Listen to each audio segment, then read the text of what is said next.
Hi guys, happy Monday. So, yeah, I'm still trying to figure this out. So this other webcam wants to come on when I do this video, and I'm just like, I don't know what I'm doing anymore. I'm trying to figure out a green screen, don't know how to do that, so whatever. Alright, so we're going to address the Dame today, which is the Bright Queen, and this is a year and a day process to get this all done, and it's really interesting, so I think you guys are going to like this one. Alright, so this is less of a rite and more of a continuing practice, but it is nonetheless valid for that. So it is designed to build up a relationship over a period of time between the crafter and the Bright Queen. Her nature is such that it would be impossible to do it otherwise, even with repeated single rites. We can't know the goddess. We have to only, she is very complicated. Now you're gonna pick a time of year that feels right to you, one that you feel in tune with to start this practice. It doesn't matter when that is, and nor the phase of the moon, as long as it resonates with you and feels right. So probably winter for me, honestly. Honestly, it'd be winter. Now make a note in your journal, as you will need to remember when you started this date. So you need also to make a form of personal dedication or a vow before you begin, that you will continue this practice for a year and a day, and you will make your trips out at regular set intervals. So this may be once a week, once a month, once a day, but at no less a frequency than this last. So at least once a week. At least once a week you're going to have to go out and you're going to have to do this.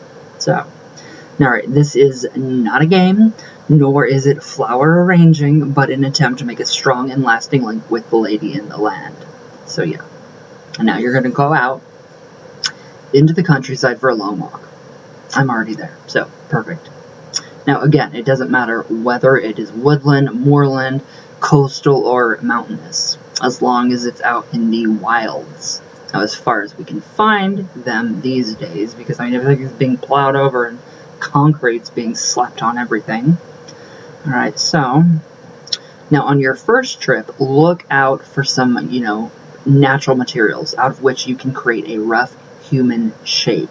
And this could be a piece of wood that you could roughly carve, or some twigs, straw, vines, what you could, twist into shape. Maybe some dried seaweed stalks, or an odd-shaped rock. Anything that catches your eye and that you can actually use to create a form. So this is a really interesting one, and I am going to do this. Now, when you find them, take a moment to stop and to make a small prayer to thanks to the Dame. Another term for the Bright Queen is the Dame. So, and maybe leave behind a little bit of bread, milk, or honey that you have brought with for an offering to the wild. Now, once found, take your materials home to work on them. Now, you will need to form them into a simple human-like form, roughly female appearing, if possible. Only if possible. Now, as you work, keep your mind on the thought that you are fashioning an image in which you will use or ask the spirit of the Dame to dwell, and to which you address petitions, prayers, and requests for aid in your work. It's intense. It's an intense rite, and it's marvelous. So, the image will become a form of a fetish, idol, if you will, but one that is actually empowered both by your focused intent and by the indwelling energy and spirit of the Bright Queen herself. So, now as you work, intone a petitionary charm using these words or similar. So, you can put a play on these words if you want to, blah, blah, blah, whatever you want to do. So, as I work to shape this form, this charm of craft I make, may powers of the Dame emerge. With every twist and snake, I call the Bright Queen here to be, devotion's plea addressed, grant presence of divine intent, this image now be blessed. And that's the kind of charm that you have to keep up, keep up, keep up, keep up. Or something that's similar to that, but it's in your own words. Now, once you are satisfied with your initial image, cover it with a dark cloth and put it away somewhere safe, away from profane eyes. So, now over the next year, you will make frequent trips out into the countryside as per your initial vow, and in all weathers. So it doesn't matter what it's doing outside, you're going to go. Unless it's, going to, threaten your, life or health. Now, on these trips, you will collect items from nature that you will add to your initial image, refining and developing it over a period. So you can add anything that you find, as all things partake of the essence of the bright queen. So, leaves, barks, seeds, nuts, berries, creepers, feathers, fruits, bones, twigs, shells, stones, whatever that you feel attracted to, that can be incorporated. So that definitely anything that you want can be incorporated into it. And I bet you'll find some interesting stuff too. Now add whatever you find each time you come home using the same chant. Then take some time to sit in contemplation before the image, focusing on what you are doing and calling on the dame to indwell it. Now then cover it with the cloth again and put it away securely. Over the year of creation, the image will grow and develop, not just physically, but magically and spiritually as well. Now after a while, you should be able to feel a palpable sense of something other around it, and you may like to start using it in your rites at this point. Now at the end of the year, remember your original date, so you have to remember that. You will have created a living image of your relationship with the bright queen. You will have learnt to appreciate and honor her in all seasons and weathers, and your knowledge of her works will have grown immensely. Not only this, but a little spark of her being, if you're successful. If you are successful. Trial and error. If it doesn't work first, keep doing it. Try. All of it. Will be indwelling the image, and you may use it for all forms of your work. Obviously, this is not a task to be entered upon lightly or taken up on a whim. So yeah, I mean, if it is taken up on a whim or lightly, I would expect the goddess to drag her children like a lion would their cubs by the back of the neck with her teeth.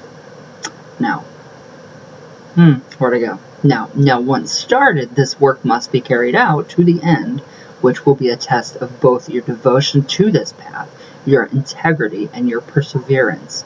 However, you may well be richly rewarded for your efforts. So it is a really interesting time. I mean, it's really interesting incorporating and working and, working all the materials together to shape and form, an image that the goddess is going to indwell in. I just think it's beautiful, it's amazing, and I love it. I love that. So yeah, of course it's going to have her in it. But the Bright Queen, we have the dark side of the Bright Queen too, which we will start to go into.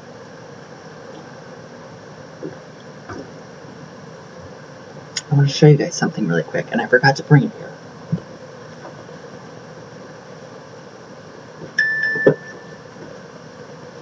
Alright, so this is pretty interesting. So I got this floating box for that bullet head you guys saw yesterday.